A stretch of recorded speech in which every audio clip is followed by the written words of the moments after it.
$100. Take her. She's your problem now. The words echoed through the cold marble hallway of the mansion. For a moment, 24-year-old Mia Carter simply stared at her stepfather. She thought she had heard him wrong. Her hands trembled as she looked from the envelope of cash in his hand to the young woman standing beside him. The woman looked completely out of place inside the luxurious mansion. Her clothes were worn and faded. Her dark hair was slightly messy from the rain, and a cheap canvas bag hung from one shoulder. Anyone looking at her would have assumed she had spent the night sleeping on the streets. Mia swallowed hard. What did you just say? Her stepfather, Richard, didn't even look ashamed. Instead, he counted the money slowly. $100. Then he handed it to the woman. It's done. Mia's heart began pounding. Richard, why is she here? Her stepfather finally looked at her. You've been nothing but trouble since your father died. I'm tired of taking care of you. Mia's eyes filled with tears. I never asked you to take care of me. Richard gave a cold laugh. No, but your father left you behind, didn't he? Those words hurt more than she expected. Her father, the only person who had ever protected her, the only person who had ever made this enormous mansion feel like home. Now, after his death, the man who had promised to look after her was selling her for the price of a cheap dinner. Mia looked toward the strange woman. Who are you? The woman didn't answer immediately. She simply studied Mia's face. Not with greed, not with pity. Something else was hidden behind her calm expression. Finally, she said quietly, I'm the person your stepfather believes is taking you away. Mia stared at her. Taking me where? The woman turned toward the mansion's enormous front doors. Somewhere he can no longer reach you. Mia's breath caught. She looked back at Richard. Why are you doing this? Richard stepped closer. Because once you leave this house, everything your father left behind becomes mine. Mia froze. For the first time, she realized this wasn't about getting rid of her. It was about what her father had left her. Richard pointed toward the door. Take your bag. Mia looked down. A small suitcase was already waiting beside the staircase. He had planned everything. She slowly walked toward it, tears falling down her cheeks. Then she heard the strange woman's voice behind her. Don't cry. Mia turned. The woman held out her hand. You haven't lost everything yet. Mia hesitated. Then, with nowhere else to go, she placed her trembling hand into the woman's.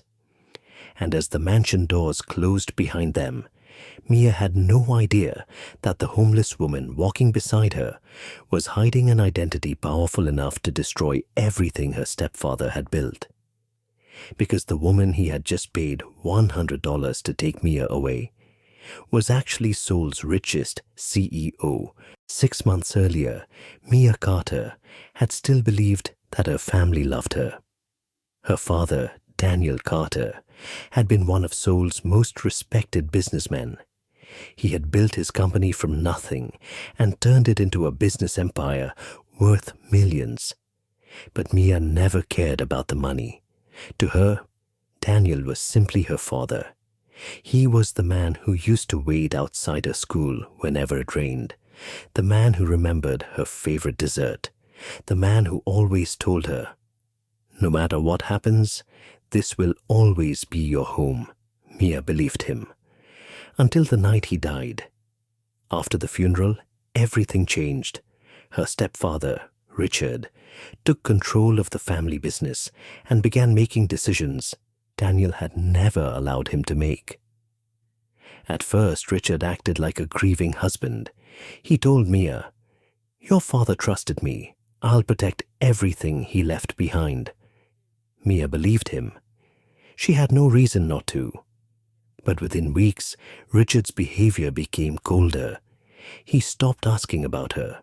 He stopped caring whether she had eaten, and eventually, he began treating her like an unwanted guest inside her own home. Mia noticed something else too. Whenever she mentioned her father's company, Richard became strangely uncomfortable. One evening, Mia walked into her father's old study. The room had remained untouched since his death. His desk was still covered with old documents, business books, and a framed photograph of Mia as a little girl. She smiled sadly as she picked up the photograph. "I miss you, Dad." Then she noticed something beneath the frame, a small envelope. Her name was written across it, Maya Carter. Her heart began racing. She opened it with trembling fingers. Inside was a single handwritten note. "Mia, if you're reading this, something has gone terribly wrong." She stopped breathing for a moment. The letter continued. "There are things about my company you don't know. Trust no one who asks you to sign anything after my death." Mia read the sentence again, then again.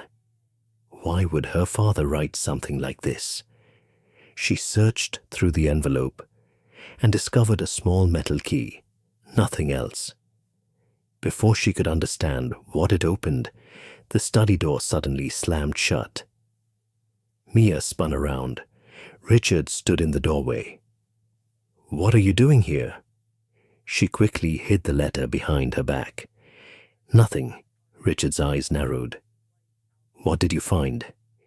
"Nothing." He walked toward her. "Mia, your father is dead. Whatever he left behind belongs to the family now." Mia stared at him. "My father left something for me." Richard's expression changed for just a second. Fear. Mia noticed it, and that was the moment she realized something was terribly wrong. Richard reached for the letter. Mia stepped back. "No." His voice became harsh.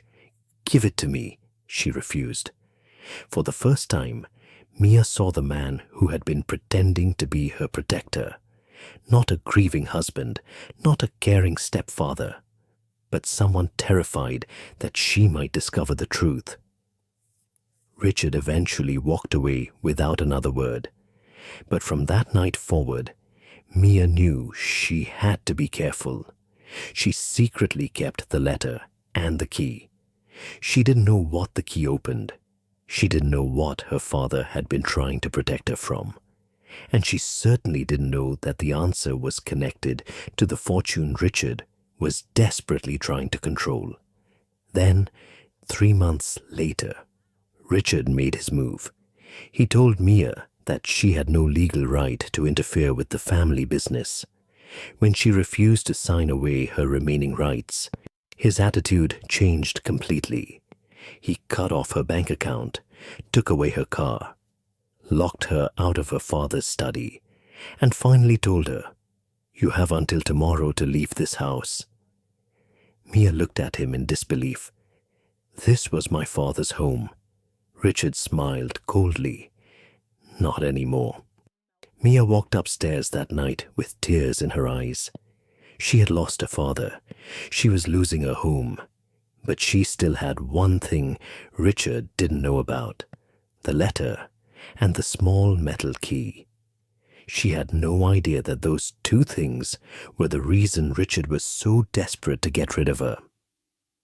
And the following morning, when he sold her for $100, he thought he was finally getting rid of the last obstacle between himself and Daniel Carter's fortune. He had no idea that Mia had already begun uncovering the secret her father had left behind. The rain had started again by the time Mia left the Carter mansion. She walked beside the strange woman in silence, carrying the small suitcase that contained almost everything she owned.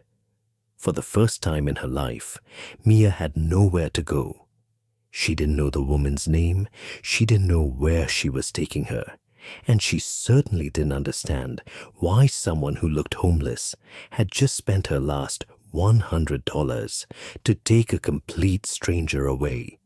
After nearly 30 minutes of walking, the woman stopped in front of an old apartment building tucked between two narrow streets. The building looked nothing like the Carter mansion. There were cracked walls, rusty railings, and a flickering light above the entrance. Mia stared at it. "This is where you live," the woman nodded. "Yes." Mia looked at her worn clothes again. Suddenly, everything made sense. She really was homeless.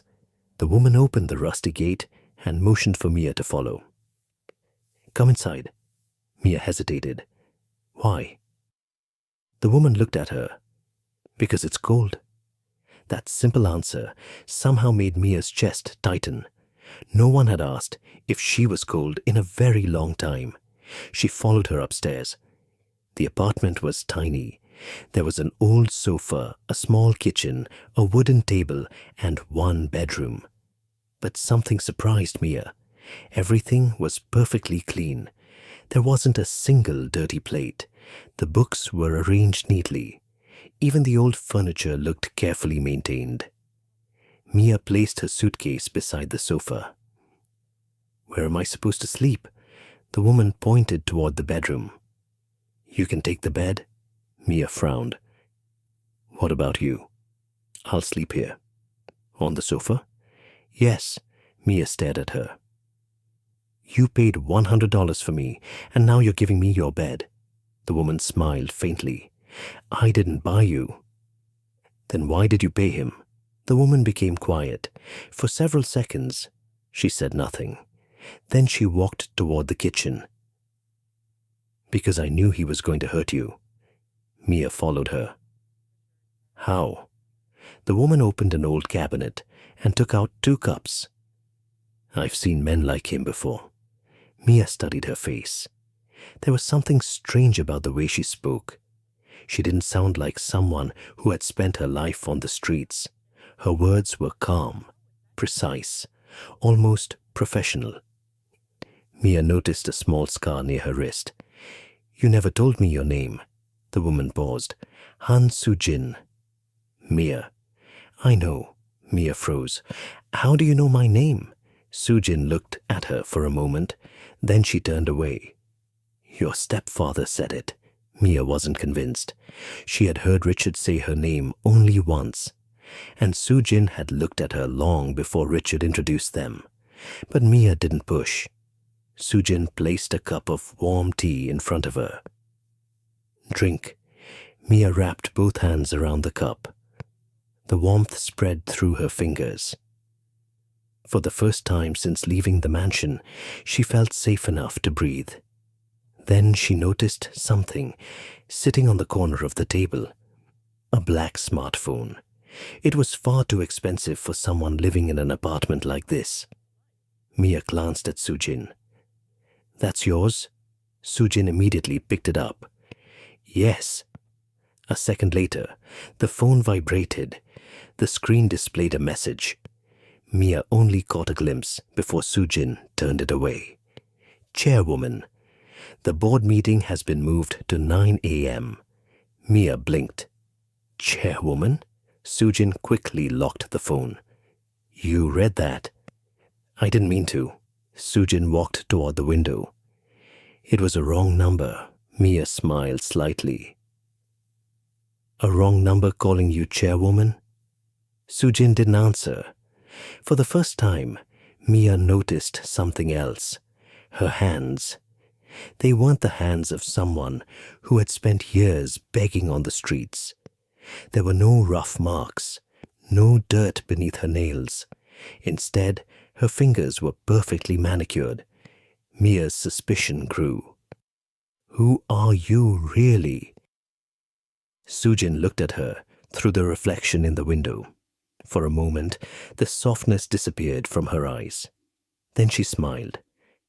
"Someone who knows what it feels like to lose everything." Mia looked down. "So do I." "I know." Those 2 words made Mia look up again. "How?" Soo-jin didn't answer. Instead, she walked to a small cupboard and pulled out a blanket. She placed it over Mia's shoulders. "You've had a long day." Mia's eyes filled with tears. "Why are you being kind to me?" Soo-jin looked at her quietly. "Because someone should have been." Mia couldn't hold back her tears anymore. She lowered her head and cried silently. Soo-jin didn't ask questions. She didn't tell Mia to stop. She simply sat beside her. And for the first time since her father's death, Mia cried in front of someone without feeling ashamed. Neither woman knew it yet, but that night was the beginning of something neither of them had expected. Mia believed she had been rescued by a homeless stranger, but the truth was far more complicated. Han Soo-jin wasn't simply hiding from the world. She was hiding from everyone who wanted access to her power. And somewhere inside that small apartment was a secret that could change Mia's entire future. A secret connected to her father's death, and to the fortune her stepfather had been desperately trying to steal. The next morning, Mia woke before sunrise. For a few seconds, she forgot where she was. Then she remembered. The mansion, her stepfather, the envelope containing $100, and the woman who had taken her away. Mia slowly sat up. The bedroom was quiet. Soo-jin was nowhere to be seen. Mia walked into the living room. The apartment was empty, but something on the table caught her attention. A black coat. It looked ordinary at first. Then Mia noticed something sticking out of one of its pockets. A small silver card. She picked it up. There was no name on the front, only a simple logo. HS Group. Mia frowned. She had seen that logo before. Her father used to talk about HS Group. It was one of the largest corporations in Seoul.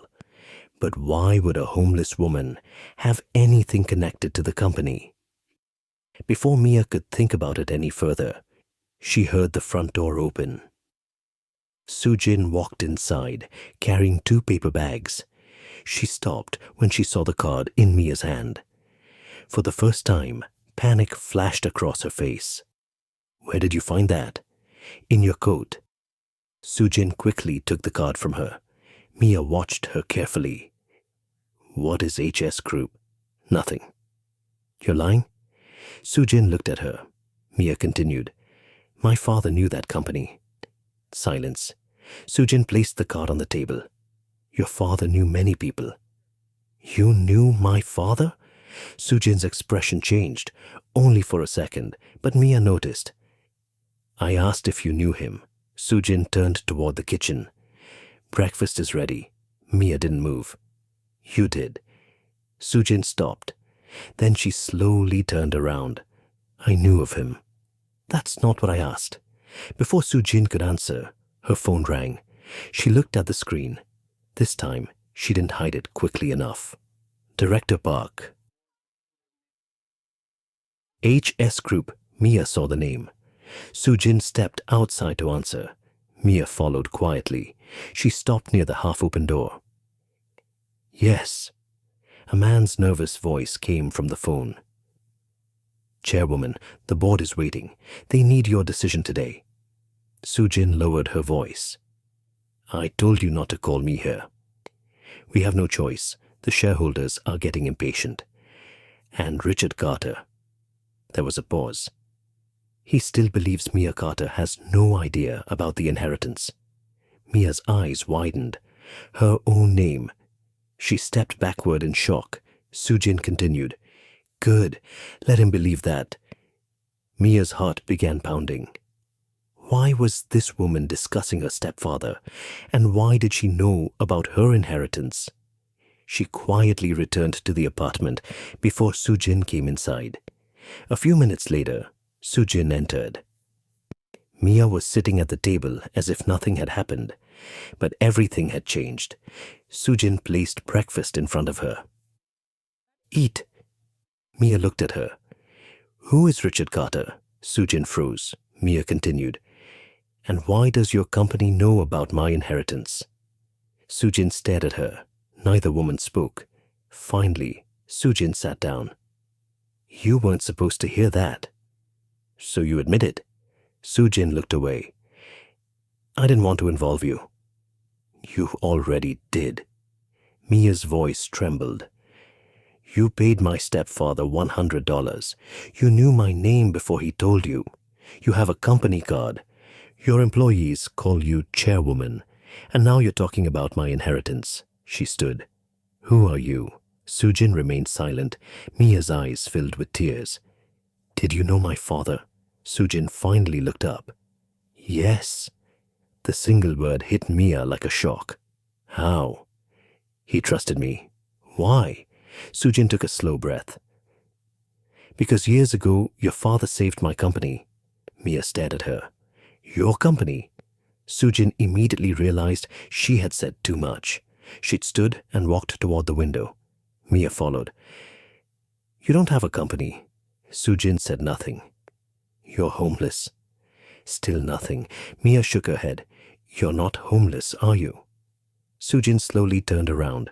Her face was calm again, but this time there was no smile. I've been living like one. Why? Because sometimes the safest place in the world is the place nobody looks.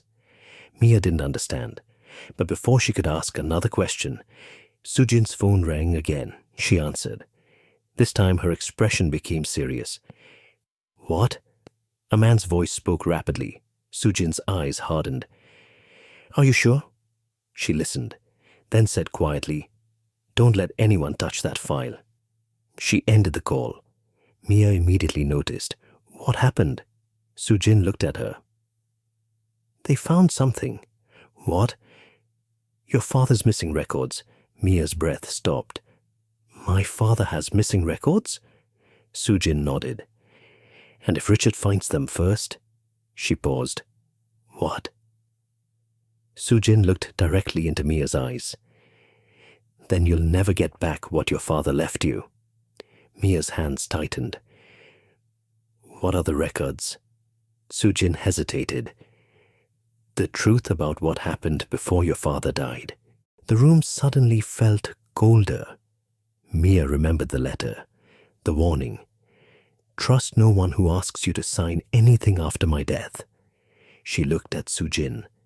For the first time, she wondered whether her father had known this woman would eventually enter her life. And if he had, maybe being sold for $100 wasn't the beginning of her nightmare. Maybe it was the beginning of the truth. Outside the apartment, a black sedan slowly stopped across the street. A man stepped out. He looked towards Soo-jin's building. Then he pulled out his phone. She's here. He paused. And so is Daniel Carter's daughter. Inside, Mia had no idea that someone was watching them. And Soo-jin had no idea that the secret she had spent years hiding was about to be exposed. Mia couldn't sleep that night. Her father's words kept repeating in her mind. Trust no one who asks you to sign anything after my death. And now she knew there was a reason for that warning. She quietly pulled the old envelope from beneath her pillow. The handwritten letter was still there. So was the small metal key. She turned the key over in her fingers. What were you trying to protect me from, Dad? A soft knock came from the bedroom door. Mia quickly hid the key. Soo-jin stood in the doorway. You're still awake? Mia nodded. I have a question. Soo-jin walked inside. About your father? Yes. She sat on the edge of the bed. Mia took out the letter. My father left this for me. Soo-jin read it carefully. Her expression changed. You still have this, Mia immediately noticed. You've seen it before. Soo-jin didn't answer. You knew about this letter, didn't you? I knew your father had prepared something for you. What? A way to protect your inheritance. Mia's heart began racing. My inheritance. Soo-jin nodded. Your father didn't leave everything to Richard. Mia stared at her. What are you talking about? Your father placed a portion of his company shares into a private trust. For me? Yes. Mia's eyes filled with disbelief. How much? Soo-jin looked at her. Enough to make you one of the largest individual shareholders in Carter Holdings. Mia couldn't speak. All her life, she had believed her father had left everything under Richard's control. She had never imagined there was something secretly waiting for her. Then why doesn't Richard know? He does. Mia froze. What? He knows there is an inheritance. Then why hasn't he taken it? Because he can't. Soo-jin's voice became colder. Not without your signature. Suddenly, everything made sense. The pressure, the threats, the demand to sign documents.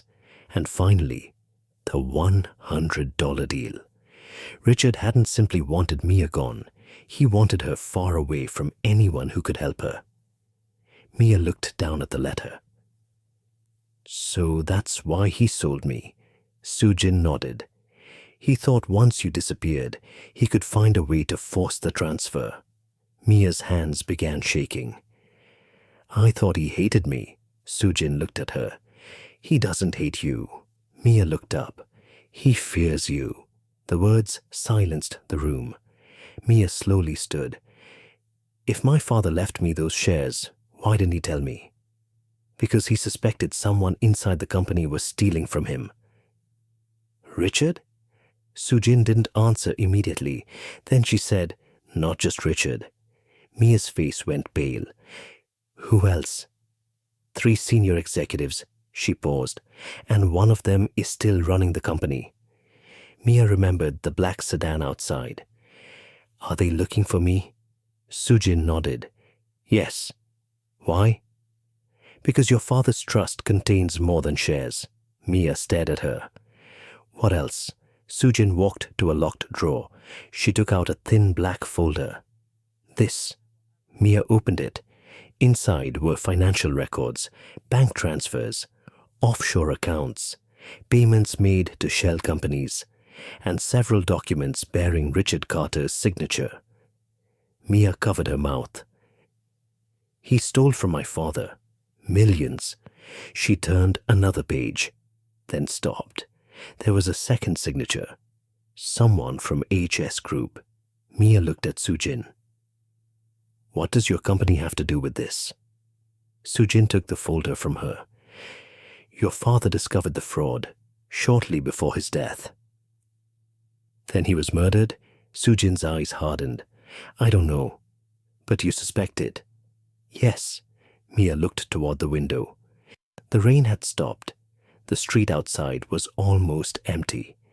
Then she noticed the black sedan parked across the road. Her heart skipped. Is that them? Soo-jin moved toward the window. The sedan was gone, but something had been left behind. A manila envelope sat on the sidewalk. Soo-jin immediately recognized it. She went downstairs. Mia followed. The envelope contained a single photograph. Mia's father was standing outside his office. Beside him was a much younger Soo-jin. Mia stared at the picture. You really knew him? Soo-jin nodded. Your father wasn't just my business partner. What was he? Soo-jin looked at the photograph for several seconds. He was the reason I survived. Mia looked confused. Survived what? Soo-jin folded the photograph. A betrayal. Before Mia could ask another question, Soo-jin's phone rang. She answered. Her expression immediately changed. Where? A pause. Don't move the files. She ended the call. Mia stepped closer. What happened? Soo-jin looked directly at her. Richard knows you're alive. Mia's blood ran cold. How? He found someone who saw you leave the mansion. Mia whispered. What will he do? Soo-jin's expression became completely emotionless. He'll come for you. Mia took a step back. Then what do we do? For the first time, Soo-jin smiled. But it wasn't the gentle smile Mia had seen before. It was the smile of someone who was no longer hiding. We stop running. She picked up the black folder. And we take back everything your father left you. Mia looked at her. Can you really do that? Soo-jin looked toward the city skyline. Yes. Mia didn't know why, but for the first time since her father's death, she believed she might actually win. What Mia didn't know was that Soo-jin wasn't simply capable of fighting Richard. She had the power to destroy him. And tomorrow morning, she was finally going to show Mia why. The next morning, Mia woke to the sound of a car stopping outside. She immediately sat up. For a moment, she remembered Soo-jin's words from the night before. He'll come for you. Mia rushed toward the window. A black sedan was parked across the street. 2 men stood beside it. They weren't looking at the building. They were looking directly at the entrance. Mia's heart began pounding. Soo-jin. She turned around. The apartment was empty. Then the front door opened. Soo-jin walked inside, wearing the same faded clothes she had worn the previous day. But something about her had changed. She was calm. Too calm. Don't worry, she said. They're not here for you yet. Mia stared at her. How do you know? Soo-jin walked to the table and picked up her phone. Because they wouldn't send 2 men if they were planning to take you. What would they send? Soo-jin looked at her. Lawyers. Mia frowned. You're talking like you've dealt with people like this before. I have. Soo-jin opened a drawer and pulled out a small black case. Inside was a watch. It looked simple, but when Soo-jin touched the side of it, a tiny blue light appeared. Mia stared. What is that? A security device. Why does a homeless woman need a security device? Soo-jin smiled. Maybe I'm not as homeless as you think. Before Mia could answer, the phone rang. Soo-jin answered. Yes. A man's voice came through the speaker. Chairwoman, they're moving earlier than expected. Soo-jin's expression hardened. Prepare the building. Yes, ma'am. And call Director Park. Already done. Soo-jin ended the call. Mia stared at her. Chairwoman. Soo-jin looked at her. You heard that again. You told me yesterday it was a wrong number. I lied. Mia took a step closer. Then tell me the truth. Soo-jin remained silent. Who are you? Soo-jin looked toward the window. Then she said, Someone who has been waiting for the right moment to come home. Mia didn't understand. Home? Soo-jin picked up her coat. We're leaving. Where? To my office. Mia laughed nervously. You don't have an office. Soo-jin looked at her. You'll see. They left through the back entrance. Instead of walking toward the main street, Soo-jin led Mia into a narrow underground parking area. Mia stopped. 3 black luxury cars were waiting. She stared at them. These aren't yours. Soo-jin opened the door of the middle car. Get in. Mia hesitated. You said you were homeless. I said I was living like one. Mia slowly entered the car. The interior was completely different from anything she had seen before. Leather seats, tinted windows, a private communication system, and a driver dressed in a perfectly tailored suit. The driver looked at Soo-jin through the mirror. Good morning, Chairwoman Han. Mia froze. Soo-jin didn't react. Drive. The car moved through Seoul. Mia looked out the window. Buildings passed by rapidly. People walking to work. Traffic filling the streets. Everything looked normal. But Mia's world had changed completely. After 20 minutes, the car slowed. A massive glass tower appeared ahead. Mia recognized it immediately. She had seen the building countless times on television. HS Group Tower.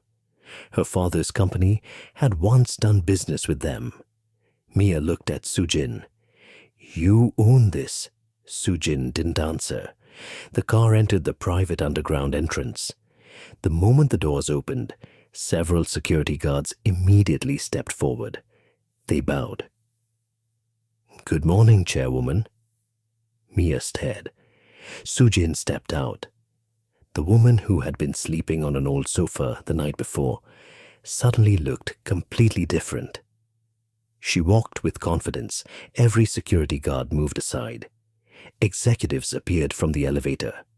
One after another, they bowed. "Welcome back." "Good morning, Chairwoman." "Welcome home." Mia remained frozen beside the car. Soo-jin turned toward her. "Come." Mia slowly followed. They entered a private elevator. The doors closed.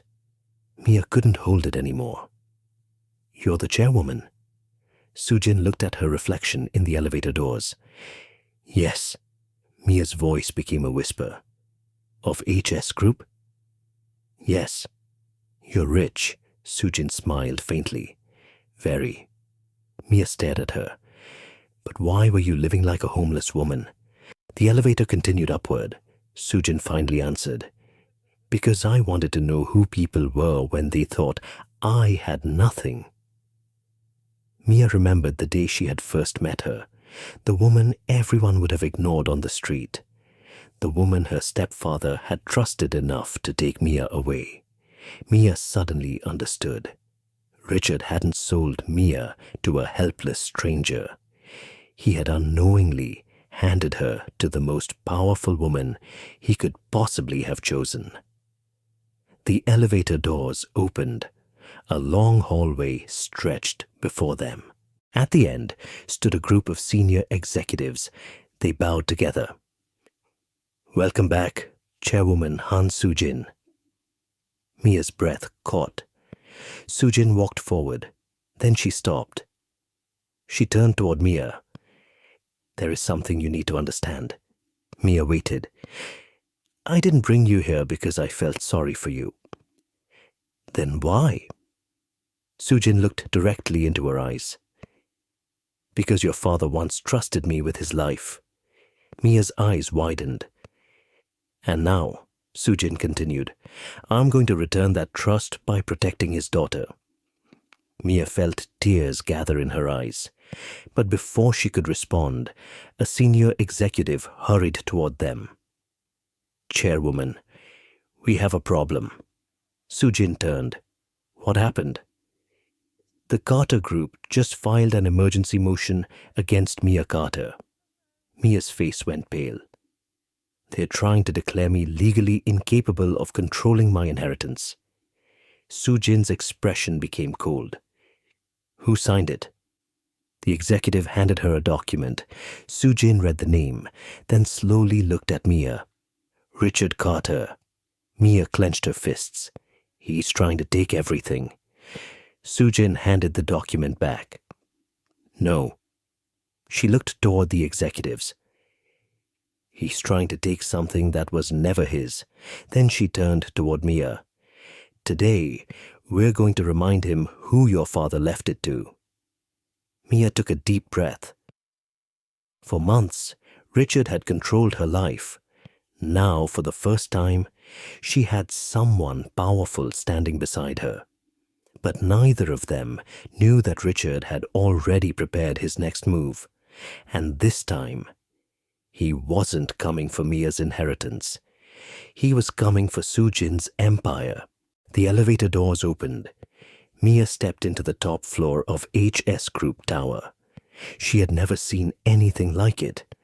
The hallway was covered with dark glass and polished stone. Floor-to-ceiling windows offered a breathtaking view of Seoul below. But Mia barely noticed the view. She was still trying to understand what had just happened. The woman she had watched sleep on an old sofa. The woman she had seen wearing faded clothes. The woman her stepfather had believed was homeless was now standing in the middle of one of Seoul's largest corporations, and everyone was bowing to her. Soo-jin walked forward. Mia followed slowly. A dozen executives stood on both sides of the hallway. None of them looked at Mia. Their attention was fixed entirely on Soo-jin. Then the oldest executive stepped forward. He lowered his head. "Welcome back, Chairwoman Han." The others followed. "Welcome back, Chairwoman." Mia stopped walking. Her heart began pounding. She looked at Soo-jin. Soo-jin simply nodded. "Thank you." Her voice was completely different now, confident, commanding, the voice of someone accustomed to being obeyed. Mia whispered, "So you're really the chairwoman?" Soo-jin looked at her. "Yes." "Of HS Group?" "Yes." Mia looked around. "This entire building belongs to my company." Mia struggled to process it. "But yesterday, I know. You were wearing those old clothes." "I know. You slept on a sofa." Soo-jin smiled. "I've slept in worse places." Mia stared at her. "Why would someone like you pretend to be homeless?" Soo-jin's smile disappeared. "Because I needed to disappear." "From whom?" Soo-jin looked toward the city. "People who wanted my money." Mia understood immediately. Soo-jin had everything: money, power, influence. Yet she had chosen to hide all of it. She had chosen to live among people who didn't know her name, because she wanted to know who would treat her like a human being when she had nothing to offer. Mia's eyes filled with tears. "And you chose me?" Soo-jin looked at her. "No." Mia looked confused. "I didn't choose you because of who you were." She paused. "I chose you because of what your father asked me to do."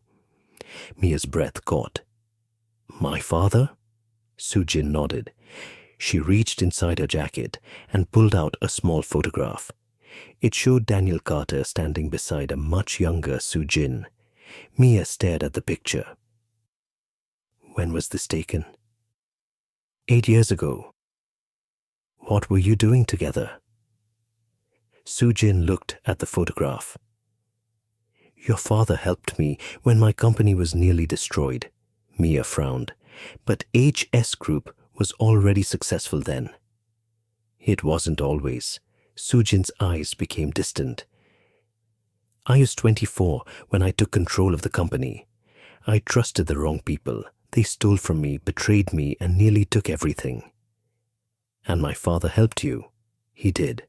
"How?" "He found the evidence." Mia stared at her. "What evidence?" Soo-jin lowered the photograph. "The same evidence that eventually exposed the people who had been stealing from his company." Mia's heart began racing. "Richard?" Soo-jin nodded. "Your stepfather wasn't the only one." Mia felt a chill run through her. "Then why didn't my father report him?" "Because he was still investigating." "And then he died." Soo-jin said nothing. The silence was enough. Mia looked away. Tears rolled down her cheeks. "My father knew. He knew something was wrong." "And you knew?" "I knew he was afraid." Mia wiped her tears. "Then why didn't you come to me after he died?" Soo-jin looked down. "Because by the time I learned what happened, Richard had already surrounded you." Mia froze. "What do you mean?" "He controlled the house, the company, your accounts, even the people around you." Soo-jin stepped closer. "I couldn't simply walk into your life without putting you in greater danger." "So you waited?" "Yes." "Until he sold me." Soo-jin's eyes hardened. "That was the first mistake Richard made that I could use against him." Mia looked confused. "What do you mean?" Soo-jin smiled faintly. "He thought he was selling you to a homeless woman." She paused. "He was actually handing you to the one person your father trusted most." Mia covered her mouth. The realization hit her all at once. The strange phone calls, the expensive car, the employees calling Soo-jin chairwoman, the knowledge about her inheritance. Everything finally made sense. Soo-jin turned toward the executives. Bring me the Carter files. A young executive immediately stepped forward. Yes, Chairwoman. He hurried away. Mia looked at Soo-jin. What happens now? Soo-jin looked directly into her eyes. Now, we take back what your father left you. And Richard? Soo-jin's expression became cold. Richard has spent months believing he was controlling the game. She turned toward the massive windows overlooking Seoul. He doesn't know the game ended the moment he took that $100. Mia's heart began pounding. For the first time, she wasn't afraid of her stepfather. She was angry. And standing beside her was a woman who had enough power to make Richard regret every decision he had ever made. But before they could begin, the executive returned. His face was pale. Chairwoman, Soo-jin turned. What? We found something in Daniel Carter's private records. What? The executive placed a sealed black envelope on the table. There is a video. Mia stared at it. A video from my father. Yes. Soo-jin opened the envelope. Inside was a small storage drive. Mia's hands began trembling. What does it say? The executive looked at her. It was scheduled to be released only if you were ever removed from the Carter mansion. Mia froze. Her father had planned for this. Soo-jin looked at her. Let's hear what he wanted you to know. And as the screen in the executive room flickered to life, Mia saw her father's face appear for the first time since his death. His expression was serious, and his first words were, Mia, if you're watching this, Richard has already betrayed you. The screen flickered. For a moment, there was nothing but darkness. Then Mia saw him, her father, Daniel Carter. He was sitting behind the same desk where he had once helped her with homework, signed business documents, and listened to her talk about her dreams. Mia's breath caught. Dad! Her eyes immediately filled with tears. Soo-jin stood silently beside her. Daniel looked directly into the camera. His face was tired, but his voice was steady. If you're watching this, Mia, Richard has already betrayed you. Mia covered her mouth. The video continued. I don't know when this message will reach you. Maybe I'll still be alive. Maybe I won't. Daniel paused. But if I'm gone, there is something you need to understand. He leaned closer to the camera. The Carter Company is not what it appears to be. Mia looked at Soo-jin. Her father's voice continued. For the past 2 years, someone inside the company has been moving money through private accounts. The screen changed. Several bank records appeared. Mia stared at the numbers. Millions of dollars, transfers, hidden accounts, shell companies. Then one name appeared repeatedly. Richard Carter. Mia's hands began shaking. No. Soo-jin remained silent. Daniel continued. I confronted Richard 6 months ago. Mia's eyes widened. He denied everything, but I knew he was lying. The video showed another document, a signed financial report. Daniel's voice became quieter. Richard wasn't working alone. A second name appeared. Mia leaned closer. Victor Han Soo-jin suddenly froze. Mia turned toward her. Who is Victor Han? Soo-jin didn't answer. The video continued. Victor Han was once the chief financial officer of HS Group. Mia looked at Soo-jin again. Her expression had changed. He betrayed my company, Soo-jin whispered. Daniel continued. Victor disappeared after the investigation began. I believe he has been working with Richard ever since. Mia stared at the screen. So my stepfather and your former executive, Soo-jin nodded slowly. They've been working together. Daniel's voice continued. My daughter, if you're watching this, do not trust anyone who tells you to surrender your shares. A document appeared on the screen. The shares I left for you are protected by a private trust. Mia's eyes widened. You were right. Daniel looked directly into the camera. You are the legal owner. A tear rolled down Mia's cheek. I wanted to tell you everything before I died. His voice became emotional. But I was afraid that if I told you too much, they would come after you. Mia whispered, Why didn't you tell me? The video continued. I'm sorry, Mia. Daniel lowered his eyes. I thought I had more time. Mia began crying. Soo-jin placed a hand gently on her shoulder. Daniel continued, There is one final thing. He looked directly into the camera. If Richard ever removes you from the Carter mansion, that means he has made his move. The screen changed. A final document appeared. This document gives Soo-jin Han temporary authority to protect your assets until you are old enough to take control yourself.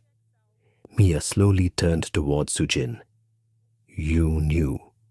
Soo-jin nodded. Your father trusted me with this responsibility. Daniel's voice continued. Trust Soo-jin. Mia's eyes filled with tears. She is the only person outside our family who knows the full truth. Soo-jin looked away. For the first time, Mia saw tears in her eyes. Daniel continued. And Mia? He smiled faintly. I want you to remember one thing. The room became completely silent. Never let anyone convince you that your worth depends on what you inherit. Mia broke down. You were always enough. The video ended. The screen went black. No one spoke. Mia stood motionless. Then she walked towards Soo-jin. Why didn't you tell me? Soo-jin looked at her. Because your father wanted you protected. You could have told me everything. I could have. Then why didn't you? Soo-jin lowered her eyes. Because I was afraid you would trust the money before you trusted me. Mia stared at her. You didn't need to be afraid. Soo-jin looked up. Mia's tears were still falling. You were the first person who helped me when you thought I had nothing. Soo-jin said nothing. Mia continued. You didn't know whether I'd ever be able to repay you. I didn't need you to. And that's why I trust you. For several seconds, neither woman moved. Then Mia hugged her. Soo-jin froze. She hadn't expected it. Slowly, she wrapped her arms around Mia. For the first time in years, Soo-jin allowed herself to cry. But their emotional moment was interrupted by a sharp knock on the conference room door. An executive rushed inside. Chairwoman. Soo-jin immediately stepped back. What happened? Richard Carter just called an emergency shareholder meeting. Mia's face changed. When? Today. The executive handed Soo-jin a document. He's claiming that Mia is mentally unstable and incapable of managing her father's assets. Mia stared at the paper. He's trying to take my shares. Soo-jin's expression became cold. No. She handed the document back. He's trying to take control before we expose him. Mia looked at her. What do we do? Soo-jin picked up the black folder containing Daniel's evidence. We go to the meeting. Mia swallowed. And if Richard tries to stop us? Soo-jin gave a faint smile. Let him. She walked toward the door. Mia followed. For months, Richard had controlled every decision. He had taken her home, her money, her freedom. And finally, he had sold her for $100. But he had made one mistake. He had underestimated the woman standing beside her. Because Richard thought he was walking into a shareholder meeting to take Mia's inheritance. He didn't know he was walking into a room where Seoul's richest CEO was about to expose everything he had done. The Carter Group's emergency shareholder meeting began at exactly 9 in the morning. Richard Carter stood at the head of the long conference table. Around him sat the company's largest shareholders, senior executives, lawyers, and board members. Everyone was waiting. Richard adjusted his suit and looked toward the empty chair reserved for Mia. A faint smile appeared on his face. "She won't come," he said confidently. One of the lawyers nodded. "Without her presence, we can proceed with the temporary guardianship petition." Richard leaned back. "Good." For months, he had planned this moment. First, he had isolated Mia.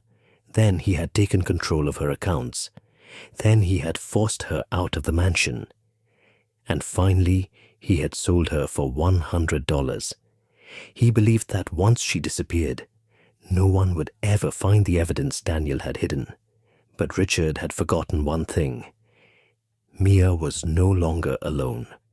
The conference room doors suddenly opened. Everyone turned. Maya walked inside. Richard's smile disappeared.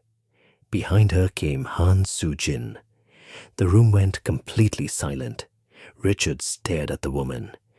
He didn't recognize her immediately. She was wearing a perfectly tailored black suit. Her hair was neatly styled. Her expression was calm. Nothing about her looked like the homeless woman he had handed Mia to. Richard slowly stood. "Who are you?" Soo-jin looked at him. "You don't remember me?" Richard frowned. "No." Soo-jin smiled faintly. "You gave me $100. The room became silent. Richard's face went pale. "You," Mia stepped forward. "You sold me to her." Richard looked at Mia. "Where have you been?" Mia's expression hardened. "Somewhere safe." Richard forced a laugh.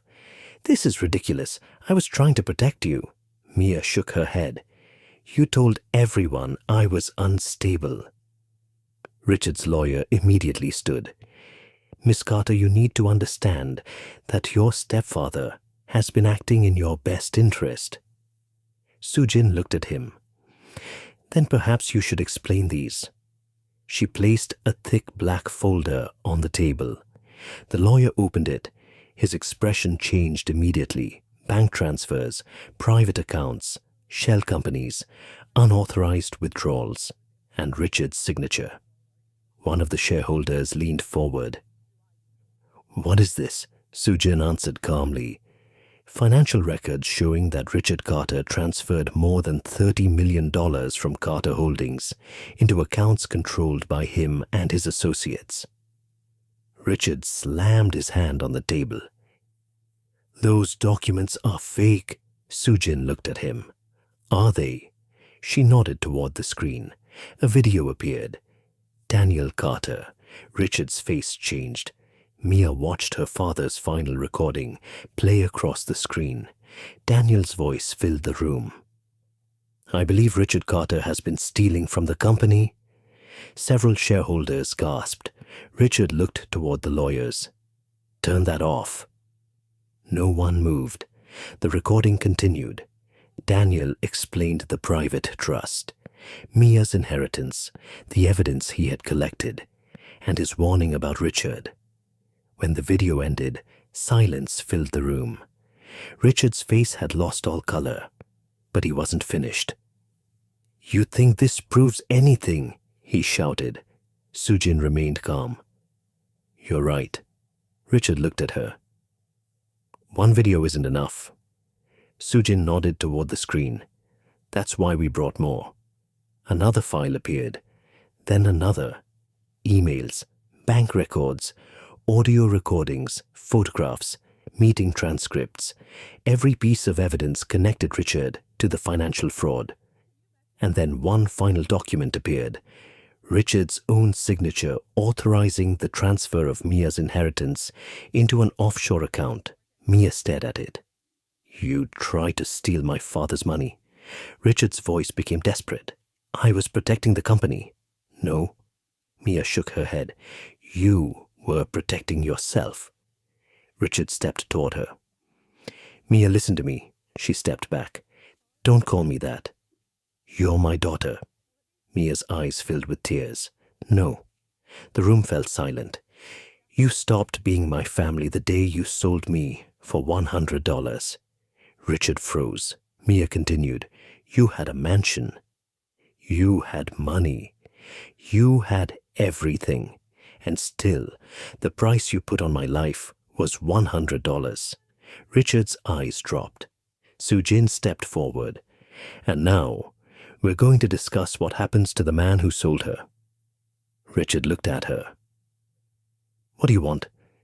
Soo-jin smiled coldly. Justice. The chairman of the board slowly stood. Richard Carter, until these allegations are investigated, your authority over Carter Holdings is suspended. Richard stared at him. You can't do this. Another board member spoke. The evidence is overwhelming. Richard looked around the room. One by one, the people who had supported him began turning away. The lawyer who had been sitting beside him quietly closed his folder. I can't represent you in this matter. Richard's breathing became heavy. He looked toward Mia. Please. Mia said nothing. I made mistakes. You made choices. I can fix this. You already had your chance. Richard's eyes filled with desperation. You're still my family. Mia looked at him for a long moment. Then she said quietly, family doesn't sell family. Richard had no answer. Soo-jin walked toward the board. There's one more thing. Everyone looked at her. She placed another document on the table. This company has been damaged by Richard Carter's actions. She paused. But there is a legal way to restore it. She looked at Mia. Daniel Carter's private trust gives Mia controlling authority over her father's original shares. The room erupted in whispers. Richard stared at Mia. No. Mia looked at the document, then at Soo-jin. You're asking me to take control. I'm telling you that it's yours. Mia slowly picked up the pen. Richard shook his head. Mia, don't. She signed. The board members looked at one another. The chairman stood. Effective immediately, Mia Carter is recognized as the controlling shareholder of Carter Holdings. Richard's knees nearly gave out. The woman he had treated like a powerless burden, the girl he had thrown out of her own home, the daughter he had sold for $100, now controlled the company he had spent years trying to steal. Mia looked at him one final time. You thought selling me would make me powerless. She slowly stood. But you were wrong. Richard lowered his head. Soo-jin placed a hand gently on Mia's shoulder. Let's go. Mia nodded. As they walked toward the doors, Richard remained frozen in the middle of the room. He had lost the company. He had lost the inheritance. And most importantly, he had lost the one person who'd once believed he could be trusted. Outside the building, Mia stopped.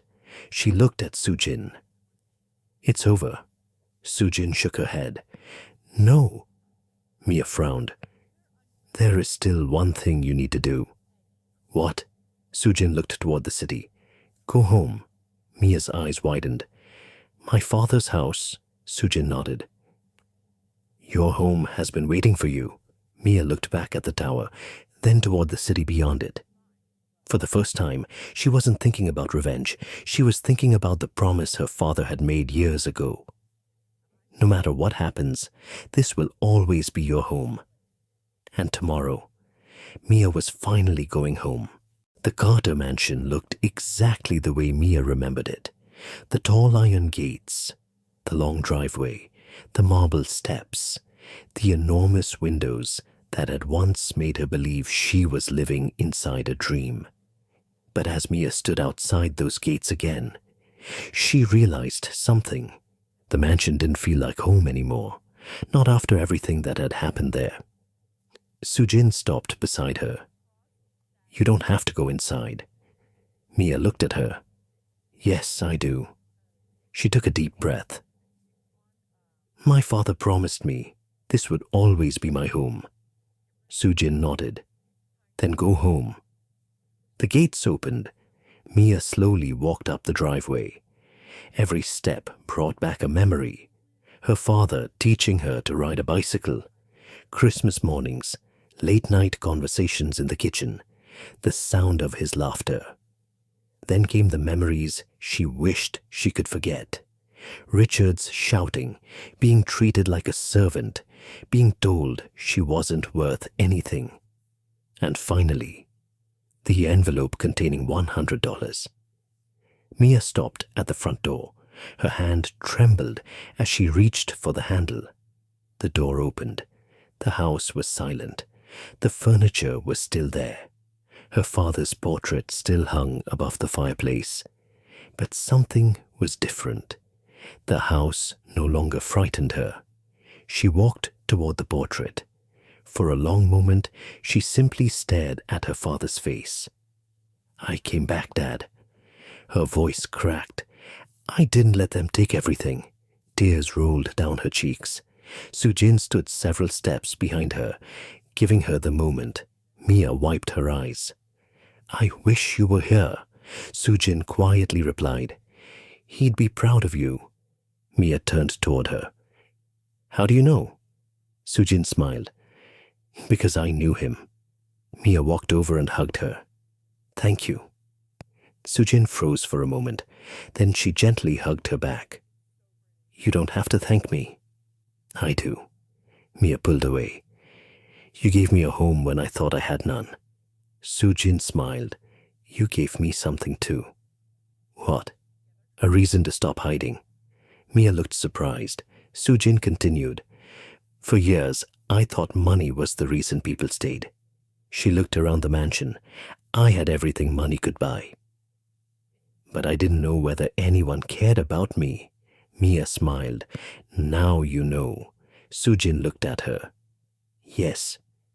They stood together in silence. Then Mia noticed something on the table. A small envelope. Her name was written on it. She picked it up. It was another letter from her father. Her hands trembled as she opened it. Inside were only a few lines. "Mia, if you're reading this, remember that this house is not your greatest inheritance." She continued reading. "Your greatest inheritance is the courage to choose who you become." Mia closed her eyes. A small smile appeared through her tears. She finally understood. Her father hadn't left her only money. He had left her a chance to build a life no one else could control. Months passed. Mia took control of her father's company. She rebuilt the parts Richard had damaged. She created a foundation in her father's name to help young people who had been abandoned by their families. And she never forgot the woman who had changed her life. Soo-jin remained beside her, but she no longer dressed like a homeless stranger. When they appeared together at business events, cameras followed them everywhere. One evening, a reporter asked Mia, "Miss Carter, what do you think about the fact that your stepfather sold you for only $100? Mia paused. Then she smiled. "I used to think that $100 was the value he placed on my life." She looked toward Soo-jin. "But I was wrong." The reporter asked, "Why?" Mia answered calmly, "Because the woman who paid it didn't buy me. She saved me." The reporter looked toward Soo-jin. "And who exactly is she?" Mia smiled. "You should ask her." Soo-jin laughed softly. The cameras turned toward her. For years, she had hidden from the world. Now there was no reason to hide. The following morning, every major news channel in Seoul carried the same headline: Han Soo-jin, Seoul's richest female, CEO revealed. The world finally learned the truth. The homeless woman everyone had ignored was one of the most powerful businesswomen in Korea. And the man who had sold Mia for $100, he had unknowingly handed her to the one person powerful enough to protect her. Richard eventually faced the consequences of his financial crimes. His company collapsed, his reputation disappeared, and the mansion he had once treated as his own was no longer his. But Mia never celebrated his downfall. She simply moved forward, because revenge had never been what she truly wanted. She wanted freedom. She wanted peace, and most importantly, she wanted to become the woman her father had always believed she could be. Years later, Mia stood beside her father's grave. She placed a white flower on the stone. I kept my promise, Dad. Soo-jin stood beside her. Mia smiled. I came home. A gentle wind moved through the trees. For the first time, Mia didn't feel like the girl who had been abandoned. She felt like someone who had survived. Someone who had found a family in the most unexpected place.